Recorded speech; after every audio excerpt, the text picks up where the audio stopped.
5, 4, 3, 2,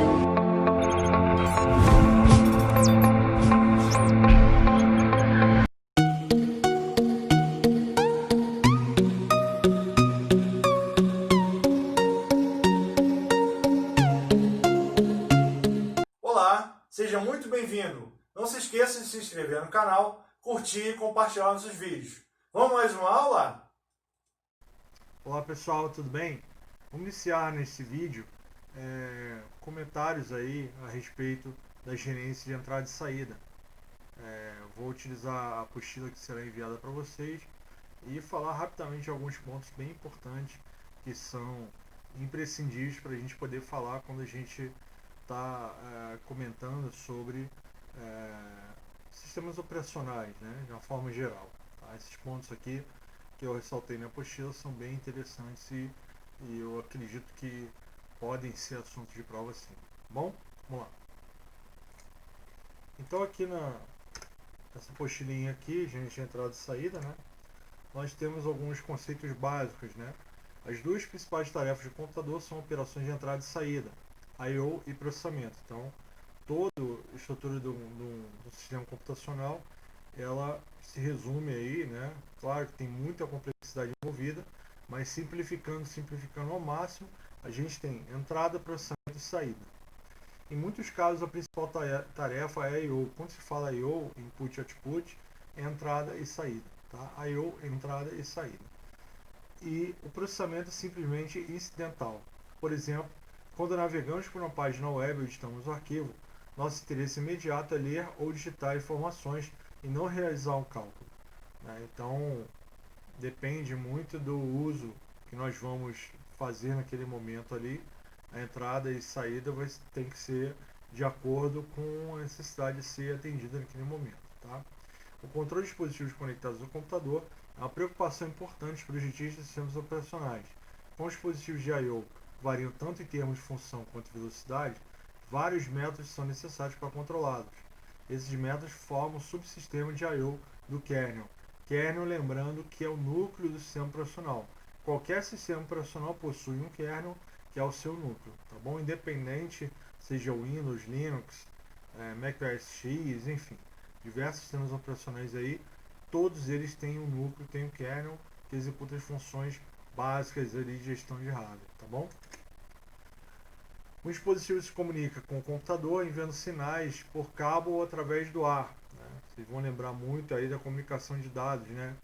Rede, né? A gente tem a rede Wi-Fi e rede cabeada, por exemplo. Né? O dispositivo se comunica com a máquina através de um ponto de conexão chamado porta. Então, um dispositivo vai se conectar com o computador através de uma porta. Através de uma porta, ingressam ou saem os dados ali entre o dispositivo e o computador, tá bom? Então a porta vai permitir a entrada ou saída de dados. Por exemplo, a porta serial. Se um ou mais dispositivos usarem um conjunto comum de fios condutores, a conexão é chamada barramento. Ou seja, se a gente tem, por exemplo, diversos dispositivos conectados ali ao mesmo hub USB, a gente pode chamar aquele cara ali de barramento USB, porque tem vários dispositivos compartilhando aquele mesmo tipo de comunicação ali, tá? Então, a mesma porta ou o mesmo segmento de portas, o mesmo número de portas ali distintos, mas que utilizam o mesmo tipo de comunicação, tá? Em termos um pouco mais formais, um barramento consiste em um grupo de fios condutores em um protocolo rigidamente definido que especifica um conjunto de mensagens que podem ser enviadas pelos fios condutores. Ou seja, é mais ou menos a ideia da tomada elétrica na sua casa. Né? A gente tem ali uma tomada onde a gente pode pendurar um equipamento ou vários equipamentos. Né? E a energia vai chegar a todos. Claro que se falando em energia é diferente, né? A gente está falando de uma estrutura analógica. E a gente, quando vai falar de comunicação de dados, a gente vai falar um pouco mais da forma digital. Então tem que ter um protocolo ali controlando essa comunicação de dados ali entre os diversos dispositivos, até porque, por exemplo, em um barramento não passa só a comunicação de um dispositivo que está conectado a uma porta. Passa comunicações de diversos dispositivos que estão conectados a diversas portas e o barramento interliga todas essas portas aí, tá bom?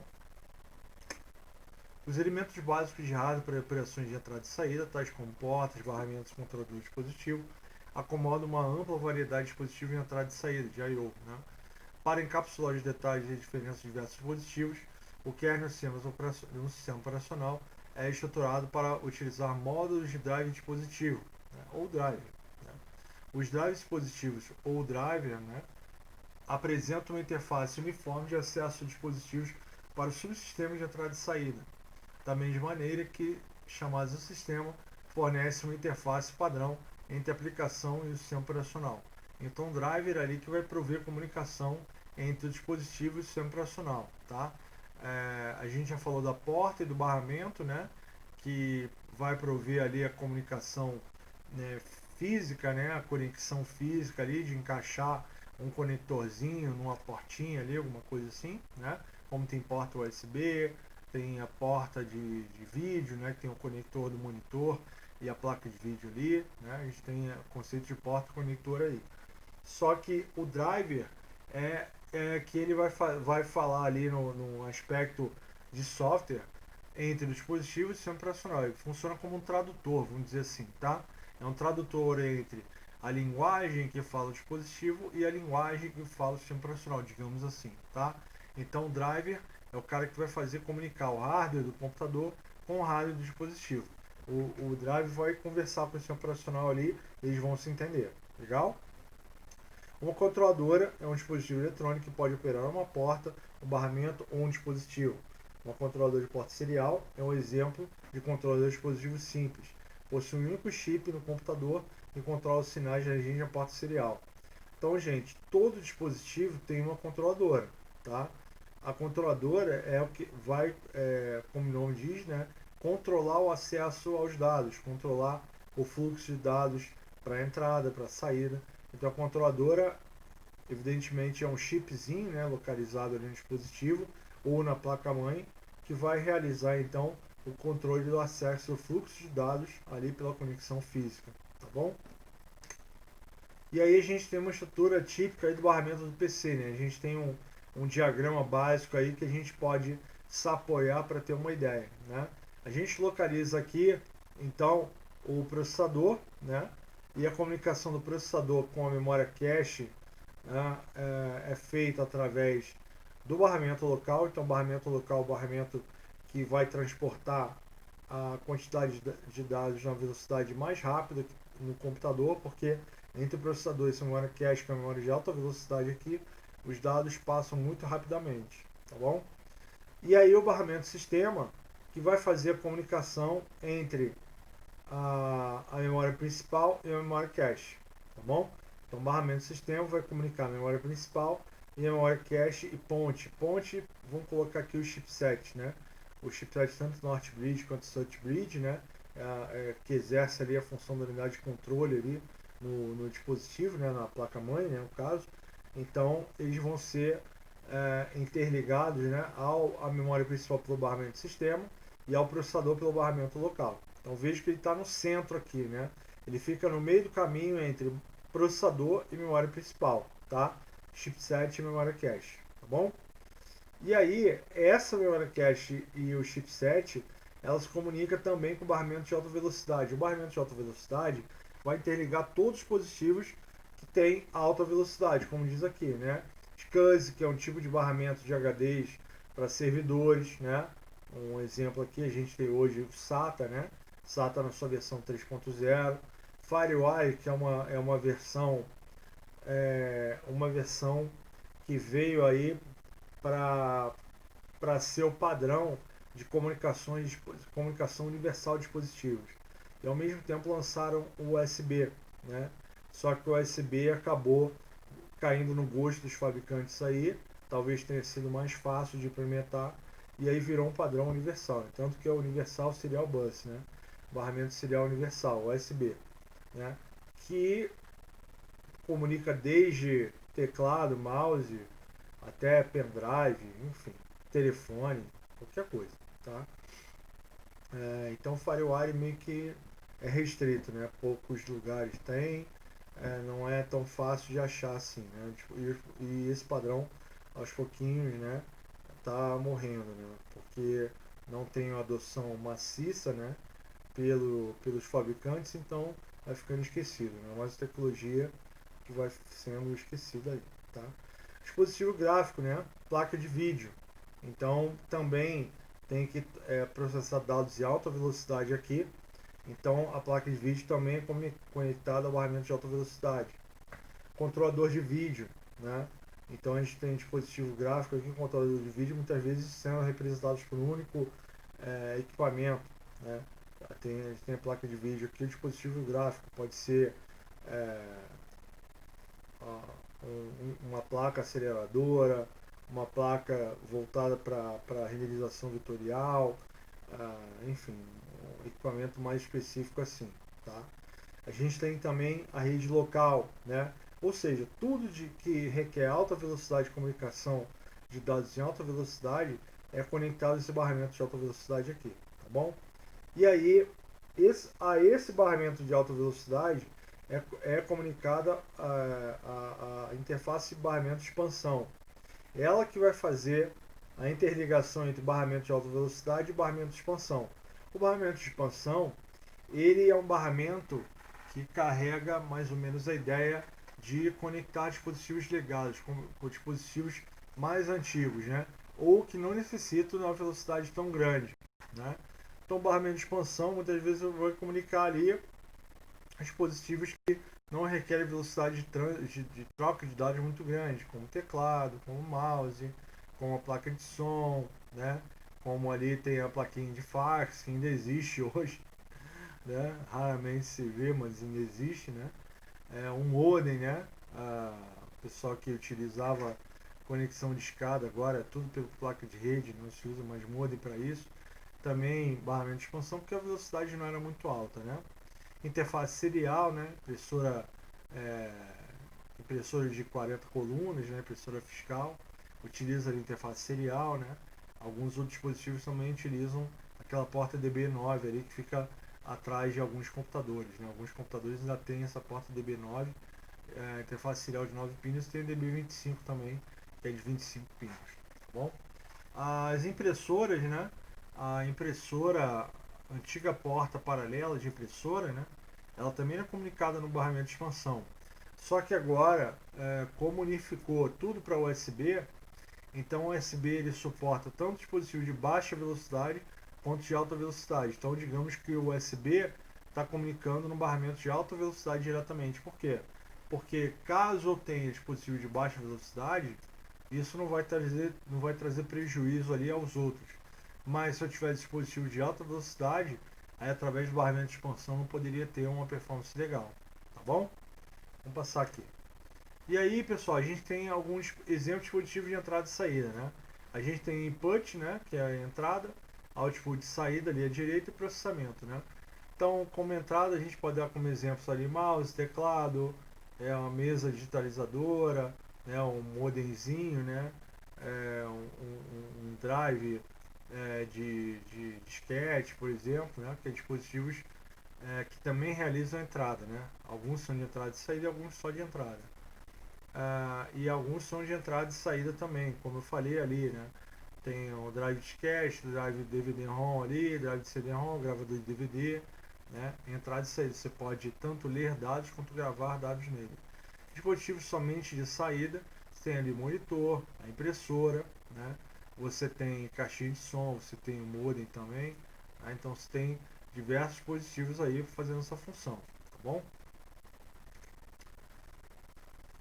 E aí tem uma pequena ilustração aí, né? Mais ou menos a arquitetura interna do computador, é parecido com aquela outra mais conceitual que eu coloquei lá atrás, né? A gente tem a interligação da parte do processador, né? Através dos barramentos, né? Com a memória de armazenamento e entrada, né? Então você tem a ilustração um pouco mais detalhada, nível de dispositivos, né? E aí essa ilustração da Microsoft, né? Já tem um bom tempo isso aí, que também traz a ideia da entrada e saída, né? Traz a ideia de comunicação entre barramentos, tá bom? Interrupções agora, pessoal. Muitas vezes a CPU ela está executando processos, né?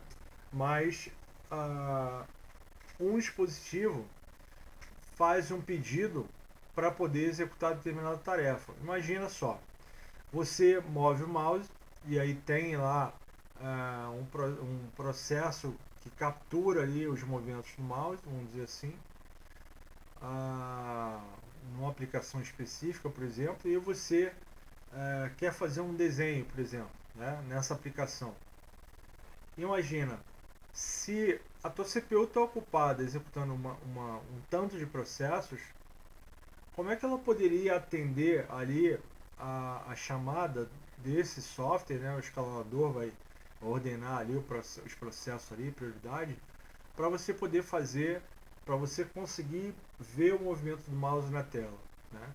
Se você não trata com prioridade, não dá prioridade a esse tipo de atividade, você ao mover o mouse você não vai ver aí a realização do seu movimento na tela, você não vai ter o feedback disso. Então é importante essas interrupções para poder chamar a atenção da CPU e que a CPU destine ali um tempo específico, unidade de tempo específica, para aquele dispositivo poder enviar o seu sinal, a sua solicitação, tá? Então, mecanismo básico de interrupção funciona da seguinte maneira: o hardware de CPU possui a linha chamada linha de solicitação de interrupção, que a CPU verifica depois de executar cada instrução. Quando a CPU detecta que uma controladora emitiu um sinal na linha de solicitação de interrupção, a CPU salva uma pequena quantidade de informações de estado, como o valor atual do ponteiro de instruções, e passa para a rotina de tratamento de interrupção em endereço fixo na memória. No hardware de computadores modernos, os recursos são fornecidos pela CPU e pelo hardware controlador de interrupções. Então, a controladora de interrupções ela vai gerenciar então esses pedidos, né, de interrupção que os dispositivos precisam através das suas controladoras para poder alcançar a CPU. Então, para um dispositivo conseguir interagir com a CPU num determinado momento X, ele envia o sinal para a controladora, que faz a solicitação para o controlador de interrupções, que aí sim, através da linha de solicitação de interrupção, acessa a CPU e consegue dizer: olha, CPU, eu preciso que você execute isso aqui. Tá? Então, uma chamada ali imediata, tá bom? Cada dispositivo possui uma entrada e uma tabela IRQ, né? Interrupt Request Queue, né? Uma fila de requisições de interrupção, né? Onde ele acessará a CPU através desse canal, né? IRQ então é muito importante, é uma linha direta ali para poder fazer com que o dispositivo consiga ter êxito aí na sua comunicação com a CPU. Em sistemas operacionais antigos não havia possibilidade de compartilhamento de IRQ entre dispositivos, porque alguns dispositivos tinham a IRQ exclusiva. Tá? Qual o problema? Se eu tiver muitos dispositivos, pode ser que eu não tenha tantas IRQs suficientes para poder atender todos eles. Tá? E aí, porém, com a evolução do aumento de número de dispositivos, tornou-se necessário o compartilhamento dos endereços de IRQ para que os dispositivos atuais pudessem ser utilizados. Em alguns casos, dependendo do tipo de hardware utilizado, o compartilhamento de IRQ não é possível, mesmo que o sistema operacional permita, fazendo com que apenas um dos vários dispositivos que utilizem a mesma IRQ funcione, por causa do conflito de IRQ. Então, assim, determinados dispositivos eles requerem um acesso exclusivo naquela IRQ e eles não conseguem conversar bem ali compartilhando recursos por aquela IRQ. Eles querem exclusividade. E é o que acontece.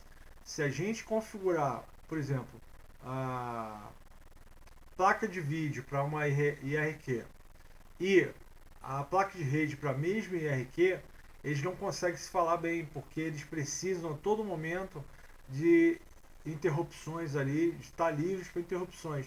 Então, na prática, o que acontece? Um dos dois para de funcionar.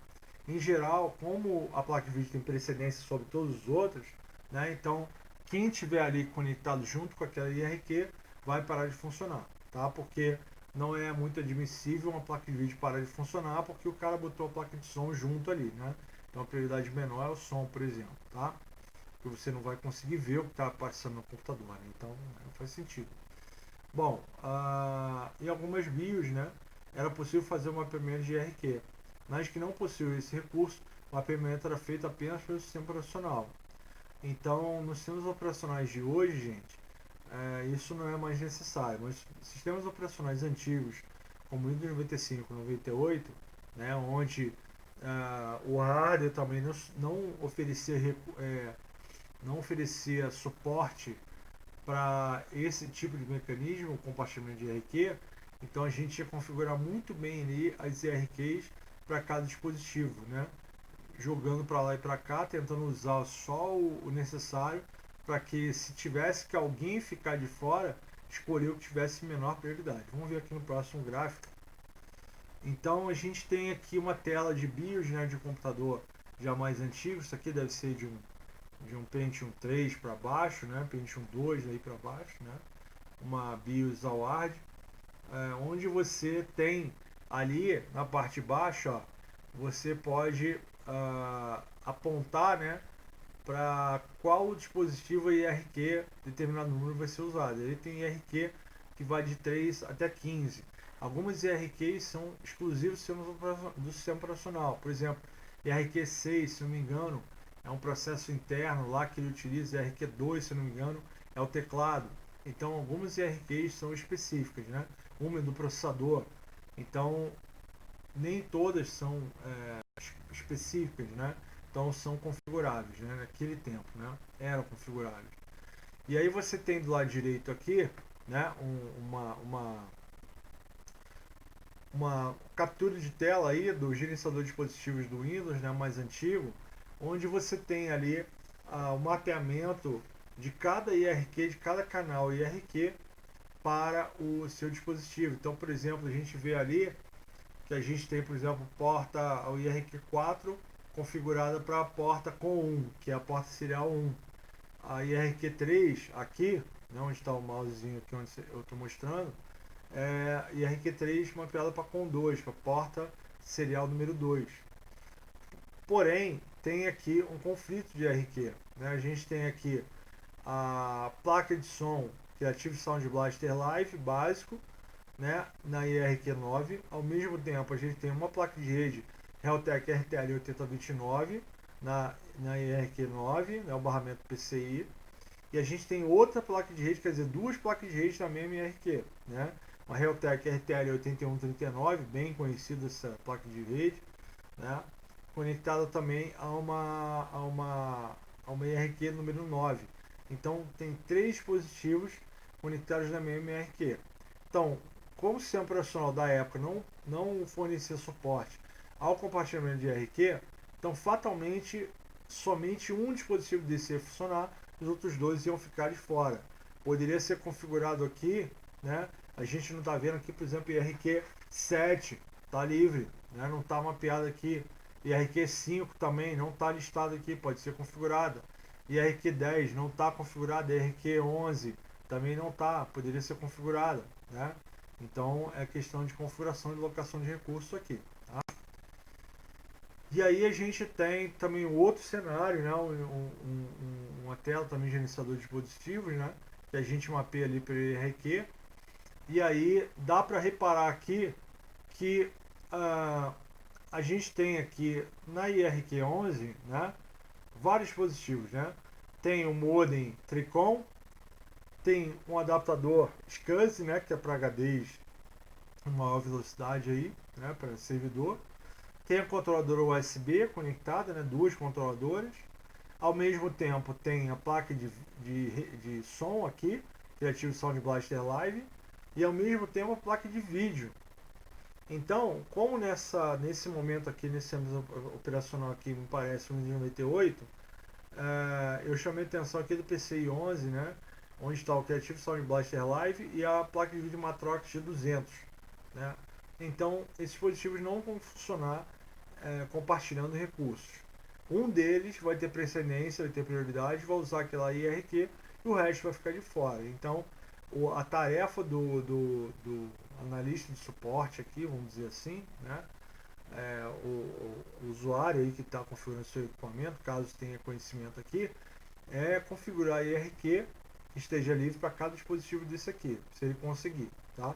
Porque fatalmente a PCI 11, a IRQ 11, quer dizer, está para o dispositivo de PCI aqui, a placa de vídeo Matrox, a GP, ela vai ser utilizada exclusivamente. Então todos os outros vão ficar com um xizinho ali dizendo que não está em funcionamento. Então é necessária a configuração nesse ponto aqui, tá bom? Bom, aí falando agora mais ligado à questão de comunicação de dados, aí, o tráfego de dados, né, de disco rígido, né, basicamente, a gente tem dois padrões aí, né, PIO e DMA, né. Então, comentar um pouquinho sobre eles aqui, porque é um padrão que fez parte durante muito tempo, o PIO, né, durante muito tempo aí, até os anos 2000 mais ou menos, e depois foi substituído pelo DMA. Eu vou chamar a atenção aqui de uma grande diferença, né, que melhorou muito a performance do computador, tá? E provavelmente isso aqui é cobrado em provas, tá? Pelo menos uma questãozinha aí, não exatamente PIO DMA, mas é um assunto aí latente que vale a pena vocês olharem com atenção, tá bom? Para o dispositivo que realiza grandes transferências de dados, como uma unidade de disco, parece desperdício usar um processador caro de uso geral para monitorar bits status e fornecer dados ao registrador de controladora 1 byte por vez. Um processo chamado I/O programada, Programmed Input Output, né? Ou seja, esse PIO, o que ele fazia, né? Basicamente ele verificava byte a byte da transferência de dados. Por exemplo, você está copiando dados de um pendrive para o teu HD, né? Ele verificava byte a byte através da sua controladora de disco para verificar ali a questão de corrupção de dados, né, de erros, se está tudo certinho, né, CRC e tal. E além disso, com a participação do processador, é isso mesmo, para copiar um arquivo, né, de um lugar para o outro, ocupava CPU nesse caso, a CPU participava do processo. Então você está lá bem de boa, ouvindo uma música ou navegando na internet e botou um arquivinho para copiar de um lugar para o outro, começou a travar o computador, começou a ficar lento, começou a entrar em time sharing, né, tempo compartilhado, dividindo a tarefa entre escutar o som ali ou ver alguma coisa na internet, começou a compartilhar tempo entre a cópiazinha do arquivo, né? Então isso durante muito tempo, né? Isso aí foi um legado, né, dos computadores muito antigos, que antigamente a preocupação era fazer funcionar, né? Porque o hardware era muito limitado, era muito, né, não era tão fácil construir as coisas. Então, à medida que a tecnologia avançou, né, novas descobertas foram sendo realizadas aí, começou a fazer aperfeiçoamentos, né, para que se melhorasse a performance do computador. E aí com isso, esse padrão PIO aí começou a virar passado com a chegada do DMA, né? Então continuando o texto aqui, muitos computadores evitam onerar a CPU principal com PIO, que eu falei, né, que o PIO utiliza a CPU para isso, passando parte desse trabalho a um processador especial chamado controlador de acesso direto à memória, DMA, Direct Memory Access, tá? Ou seja, a grande diferença que a DMA fez foi o seguinte, foi a instalação, né, o acoplamento de uma controladora de DMA, né, na placa-mãe, onde essa controladora trataria, né, as questões relacionadas à transmissão de dados, ao tráfego de dados entre dispositivos de memória, né, de disco. Então, antigamente a CPU participava desse processo, e agora com o DMA não, a CPU sai de cena, fica voltada para a execução dos processos mais importantes ali do computador, e essa tarefa de cópia aqui fica a critério da controladora de DMA, ela que cuida especificamente desses pontos aqui, tá bom? Para começar a transferência de DMA, a CPU escreve um bloco de comando DMA na memória. Esse bloco contém ponteiro à origem da transferência, um ponteiro para o destino da transferência e um contador de número de bytes a serem transferidos. Então, assim, coleta origem, destino e número de bytes. Acabou, né? Um computador de DMA simples é a componente padrão dos PCs, né? As placas de entrada e saída, bus mastering, né? Que é um componente aí que faz parte da questão do armazenamento de disco ali, de cópia de arquivos, né? De transmissão de arquivos, né, para dentro do HD, né, geralmente contém seu próprio hardware de alta velocidade. Então, eles já estão contendo essa tecnologia dentro ali dos dispositivos para não onerar a CPU, tá bom?